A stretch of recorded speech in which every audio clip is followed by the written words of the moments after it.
ክቡር ጠቅላይ ሚኒስትር ዶክተር አብይ አህመድ፣ ክቡራን የመንግስት ከፍተኛ አመራሮች እንኳን ወደዚህ የምድረገነት የቤንችና ሸኮ ዞን በደህና መጣችሁ።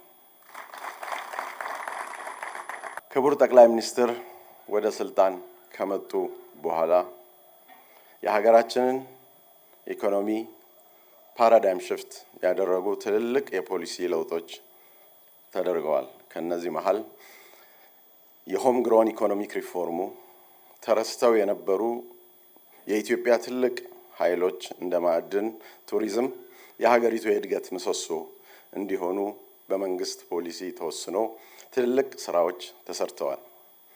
ከነዚህ ስራዎች መሃል እነዚህን ስራዎች ለማፋጠን ደግሞ በእርሶ የተጸነሱት ትልልቅ ፕሮግራሞች እንደ አረንጓዴ አሻራ፣ የሌማት ትሩፋት እና የገበታ ፕሮጀክቶች አስደናቂ አስደማሚ ድሎች እያሳዩን ነው።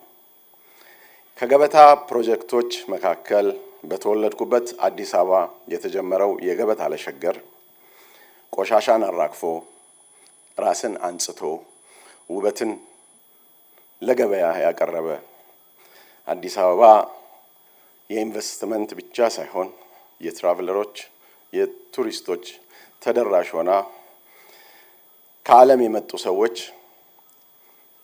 አዲስ አበባን በየቲክቶኩ እያስተዋወቁት ይገኛሉ። በገበታ ለተሸገር የተጀመረው ስራ ገበታ ለሀገር ሆኖ የማናቀው እኛ ኢትዮጵያኖች ጭምር ታሪካችንን እንድናውቅ ያደረጉ ፕሮጀክት እውን ሆነዋል። እኔ በግሌ ስለ ኢትዮጵያ ታሪክ በጣም አውቃለሁ ብለው ከሚመጻደቁት ሰዎች አንዱ ነበርኩ። ስለ ሀላላ ኬላ ግን ያወቅኩት ሀላላ ኬላን ወስደው ሲያስጎበኙ ነው። የንጉስ ሀላላን ታሪክ አላውቅም ነበር። ያንን ተአምረኛ የግንብ እነዛ የተለያዩ ንጉሶች የሰሩትን ስራም አላውቅም ነበር። የገበታ ለትውልድም እንደዚሁ ድብቅ የሆኑ የኢትዮጵያን ጸጋዎች በማልማት ለገበያ የሚያቀርቡ ትልልቅ ስራዎች ሁሉን አካታች በሆነ በሁሉም ክልል እንዲሰራ አቅደው የዚህን አካባቢ ጸጋ ለማየት በመጡ ሰዓት ይህንን ኃላፊነት ከጠቅላይ ሚኒስትር ቢሮ ጋር ሆኖ ሚድሮክ እንዲወጣው ተልዕኮ ሰጥተውናል። ያንን ተልዕኮ በብቃት ተወጥተን ዛሬ እዚሁ ከአፍሪካ አንደኛ በሆነው የበበቃ እርሻችን የተመረተ ሸክላ ይህንን ውበት አጎናጽፎታል።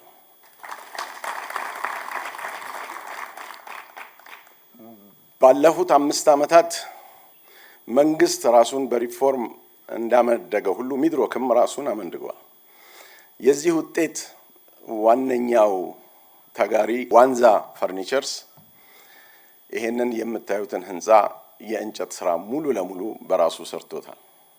በጫንጮ የከፈትነው በኢትዮጵያ የመጀመሪያው ኤስፒሲ በየመኝታ ቤታችሁ ያለውን ወለል ሰርቶታል። የባቢሌ ግራናይት የካማሺ እብነ በረዶች አሳምረውታል።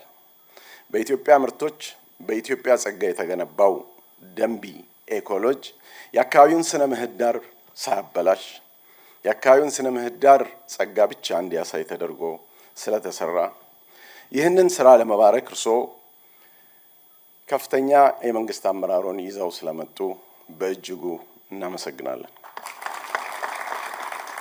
ይህ ስራችን ሰነፍ ሳንሆን ብርቱ፣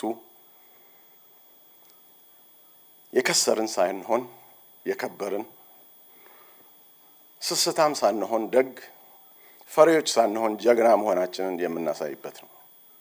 በዚህ ስራችን የተባበሩን ብዙ ሰዎች አሉ። የአካባቢው ማህበረሰብ እጅግ በጣም ሰው አፍቃሪ፣ ለቱሪስት የሚመች ሰው ወዳጅ፣ ቱባ ባህል ያለው ደግ ህዝብ ነው። የክልሉ ሆነ የደቡብ ምዕራብ ክልልም ሆነ የቤንች ሸኮ ዞን እንዲሁም የደቡብ ቤንችና የሸኮ ወረዳ አመራሮች ከፍተኛ ትብብር አድርገውልናል።